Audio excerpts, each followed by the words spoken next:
ये क्यों ने काफी हटके होने वाला है, क्योंकि हमसे मिलने के लिए आज आए हैं पुराण के कुछ राक्षस।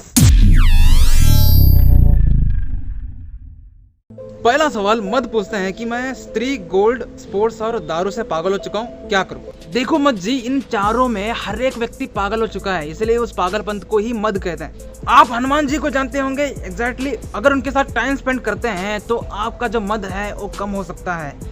चाहे किसी भी वस्तु का पागलपन हो, आपके अंदर वैराग्य का लाना है तो हनुमान जी की सेवा, हनुमान जी की भक्ति या हनुमान चालीसा, इन तीनों का अगर आप काम करते हैं तो डेफिनेटली आपकी जिंदगी का जो मद है वो कम हो जाएगा। दूसरा सवाल दुर्योधन पूछते हैं कि मुझे आगे बढ़ने वाले लोगों को देखकर बहुत जलन होती है, क्या करें।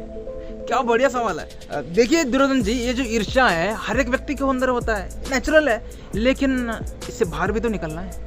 दूसरों से जो जलन होती है उससे बचने का एक डिफिकल्ट रास्ता बताता हूँ, खुद को जानो। आपको एग्जैक्टली कहाँ जाना है वो आपको पता होना चाहिए, और क्या आप दूसरों के एम्बिशन के लिए काम कर रहे हैं या खुद के एम्बिशन के लिए काम कर रहे हैं, इसका आपको डेफिनेट आंसर पता होना चाहिए। अगर आपको ये तीनों सवालों के जवाब पता है तो आपका जो रास्ता है वो आसान बन जाएगा। अब एक सिंपल तरीका बताता हूँ, श्री कृष्ण के भक्तों के साथ टाइम स्पेंड करें, इनके अंदर ईर्ष्या नहीं होती है। जिनके साथ आप टाइम स्पेंड करते हैं उनका स्वभाव आपके अंदर आना शुरू हो जाता है। अगर आपके अंदर ईर्ष्या है, जलन होती है दूसरों के सक्सेस को देखकर, तो श्री कृष्ण के भक्तों के साथ टाइम स्पेंड करें, इनके अंदर ईर्ष्या नहीं है। उनके साथ टाइम स्पेंड करके आपके अंदर की ईर्ष्या निकल जाएगी और आपको एक सरल मार्ग पता चलेगा जिसको वहाँ जाकर आपके अंदर का जो ईर्ष्या है वो कम हो जाएगा। तीसरा सवाल शूर्पणखा जी ने पूछा है कि अपोजिट जेंडर से जो अट्रैक्शन आती है उसको कम कैसे करें। इसका सिंपल सा जवाब है कि आप शादी कर लें, आपका पति आपको दूसरे जेंडर को देखने ही नहीं देगा। लेकिन इस वायरस को अगर जमीन से उखाड़ कर निकालना है तो आपको श्री कृष्ण की भक्ति में आना पड़ेगा, क्योंकि श्री कृष्ण का नाम इतना ज़्यादा पवित्र है कि हमारे मन के सारे मलिनता को निकाल देता है। आपके अंदर ये मलिनता ही है, ये कोई प्रेम नहीं होता है, हालांकि ये काम वासना ही होता है, लेकिन काम वासना नेक्स्ट स्टेज है, ये सब पिछला स्टेज है अट्रैक्शन। अट्रैक्शन से बचना है तो एक ऐसे व्यक्ति का सहारा चाहिए जहाँ से हम एक्चुअल प्रेम को अनुभव कर सकते हैं, वो है श्री कृष्ण। ठीक है, श्री कृष्ण का नाम लीजिए, आपकी ज़िंदगी का अट्रैक्शन निकल जाएगा, प्रेम आना शुरू हो जाएगा। तब आप किसी एक व्यक्ति से शादी भी कर सकते हैं या ब्रह्मचारी नहीं रहना चाहते हैं तो वैसा भी रह सकता है। फोर्थ सवाल कुंभकर्ण पूछते हैं कि मुझे नींद बहुत आती है, मैं इस तमोगुण से कैसे बाहर निकल सकता हूँ। ब्यूटीफुल। देखो कुंभकर्ण जी, हमारे माता पिता मुझे कुंभकर्ण बुलाते हैं क्योंकि मुझे 8 घंटे की नींद चाहिए। अब मेरी कुछ आदतें वैसे ही है, क्योंकि वीडियो एडिटिंग करना होता है, वीडियो बनाना होता है, बहुत ज़्यादा स्क्रीन देख रहे होते हैं, और ये जो आँखें अभी तक क्यों चश्मा नहीं लगी है, अच्छी नींद लेते हैं इसलिए। अच्छी नींद नहीं लेते हैं तो चश्मा आना शुरू हो जाएगा। अगर आप 8 घंटे से ज़्यादा सोते हैं, ये आप डेफिनेटली तमोगुण है। इसको बाहर निकालने के लिए आपको जिंदगी के अंदर लक्ष्य होने की ज़रूरत है। जिस व्यक्ति के जीवन में कोई लक्ष्य नहीं होता है, जो इस व्यक्ति को पता नहीं होता है कि क्या गोल है, कहाँ जाना है, तो वो व्यक्ति ज़्यादा सोते हैं। अपनी ज़िंदगी में एक लक्ष्य बनाइए, नींद उड़ जाएगा। सपना डेंजरस होना चाहिए, उसके साथ साथ कर्तव्य भी आपको करना चाहिए।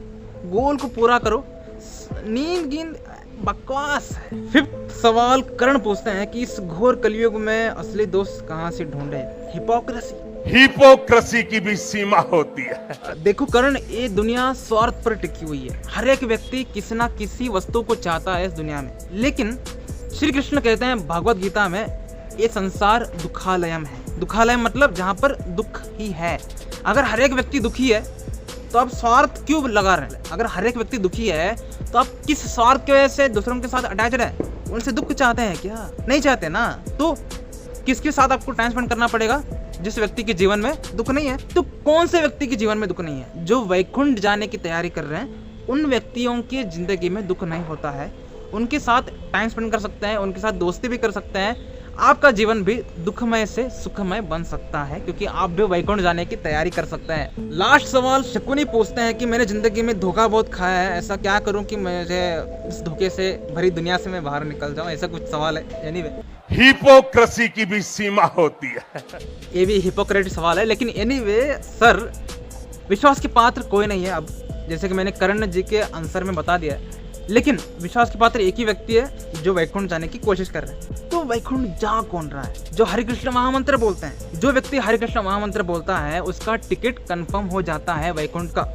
तो जो व्यक्ति हरे कृष्ण महामंत्र बोलते हैं वही विश्वास के पात्र हैं, उन पर ही आप विश्वास रख सकते हैं और वही लोग आपको ऐसी जगह पर ले जाएंगे जहां पर हर तरफ अच्छाई, पॉजिटिविटी और विश्वास के पात्र लोग होंगे, जिसको वैकुंठ कहते हैं। और माय बाप, सर, मैडम, भाई बहन, प्रभु, माता जी, आपको एक Q&A कैसा लगा?